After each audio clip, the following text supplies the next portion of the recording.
Hi friend, this is Manoj Hemne, Assistant Professor and Head Department of English, Dr. Babasaheb Ambedkar, Art, Commerce and Science College, Sutali, Lohara. In the last two videos, we had discussed about the introduction and the beginning part of the poem, The Bird Sanctuary, which is written by the very famous Indian writer Sarojini Naidu, who is known as the Nightingale of India. Okay, today we will discuss the third stanza and the fourth stanza of the poem The Bird Sanctuary. What does poet says? Wild grey pigeon dreaming of a home amid the treetops. What did it say? Poet says the pigeons, जे कबूतर असतात, the birds, they were dreaming of whom? They were dreaming of whom? They trying to seek their shelter at the top of the trees. Fill their beak with silken down and slender banyan twigs. जे बन्यांचे जे twigs असतात त्यावर ते काय त्यांचे फळं खाण्याचा प्रयत्न करत असतात. But the jet green gypsy parrots are only gay marauders and pause upon their sunward flight to plunder red ripe place. They were plundering from red ripe place. The parrot were fight to plunder. They were fight to plunder red ripe place. What did the poet say? Wild gay pigeons, जे grey कलरचे जे pigeons आहेत, जे कबूतर आहेत, they were dreaming of building their home, building their nest. काय ते त्यांचं घरटे बांधण्याचं काय एक स्वप्न बघत असतात. On the top of the tree, कशावर? झाडाचे जे टॉप असतं, टॉपवर एकदम शेवटी सेंड्यावर ते काय त्यांचं घरट बांधण्याचं ते स्वप्न बघत असतात. ट्री फील देअर बीक विथ सॉफ्ट, आणि त्यावर काय एक प्रकारचं सॉफ्ट असं मूव असं काय तिथं बिछाना ते घर इच्छितात आहेत. Silk like and thin banyan twigs. However, तरी सुद्धा there are some birds like jet green gypsy parrots. तसेच जे पॅरट्स आहेत which only fly here, जे फक्त इथे उडण्याचा प्रयत्न करत आहेत, उडत असतात. And their cheerfully and stop their long flight just to plunder.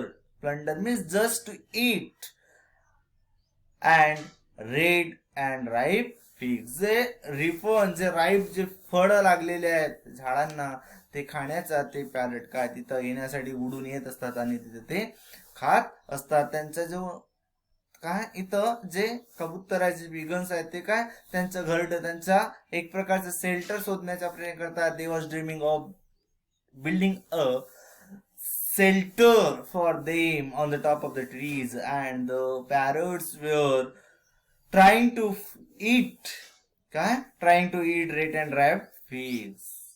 In the next stanza, in the fourth stanza, the poet said, the final stanza of the poem, he said, in your gracious garden, see, trying to invoke her feelings and trying to pray to the God. See, pray to the God, your gracious garden, and she say, oh God, this earth is your gracious garden. There is a joy in this earth. On this earth there is joy and fostering freedom. जिकडे तिकडे आनंद आहे सगळ्यांना. काय आहे? Freedom आहे, स्वातंत्र्य आहे. Nesting place and singing praise. काय म्हणताय? घरट बांधण्यासाठी, राहण्यासाठी, निवारा शोधण्यासाठी, अँड सिंगिंग स्पेस, आणि गाण्यासाठी सगळीकडे मोकळी अशी जागा आहे. फॉर एव्हरी फिदर्ड थिंग्स, प्रत्येक पंख. फिदर्ड थिंग मीन्स द बर्ड. प्रत्येक पक्षाला काय एक प्रकारचं स्पेस आहे आणि एक प्रकारचं घरट बांधण्याचं काय स्वातंत्र्य आहे, एक जॉय आहे. O master, O the master of the bird, the god. See, pray to the god, O god of birds, grand sanctuary and centre. आणि त्यामुळे C pray to the God, ती म्हणत आहे की हे ईश्वरा, ह्या सगळ्यांना, ह्या पक्ष्यांना काय एक प्रकारचं, पक्षी mean the all living being on the earth, सगळ्या लिव्हिंग बिईंगला एक प्रकारचं सँक्च्युरी त्यांना दे, तू त्यांना निवारा उत्पन्न करून दे, निवारा त्यांना निर्माण करण्याची अशी स्वातंत्र्य दे, जागा दे. Also to a homing bird that bears a broken wing, जे तुटलेले आहे, ज्यांचे पंख तुटलेले आहेत, त्यांना सुद्धा एक प्रकारचं घर दे, अशा प्रकारची मागणी कोणाला ती गॉडला करत आहे. In the last stanza the poet says to the god that his gracious garden means the earth there is joy and freedom, and in this earth, on this earth, there is a everywhere is joy and freedom, home for comfort and singing for every feathered thing, that is bird. I have already said the feathered thing means the bird. काय म्हणताय, एक प्रकारचं असं घर दे ज्यामध्ये comfort मिळेल, and singing for every feathered bird, आणि प्रत्येक जो बर्ड आहे त्याला एक गायला किंवा वावरायला काय एक जागा मिळणार.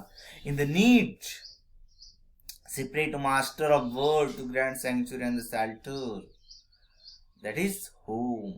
काय एक प्रकारचा प्रे करत आहे त्या गॉडला की प्रत्येकाला का तू एक प्रकारचं शेल्टर निर्माण करून दे, किंवा राहण्यासाठी एक प्रकारची जागा, सँक्च्युरी, एक आश्रयस्थान निर्माण करून दे. To even a bird with a broken wing, जे तुटलेले आहेत, तुटलेले म्हणजे जे स्वतः काय जास्त भरारी घेऊ शकत नाही, अशांना सुद्धा काय तू म्हणजे आपण जर सोसायटीचा जर विचार केला तर जे अमीर गरीब ही जी दरी आहे सगळ्यांसाठी तू काय एक प्रकारचा निवारा निर्माण करून दे.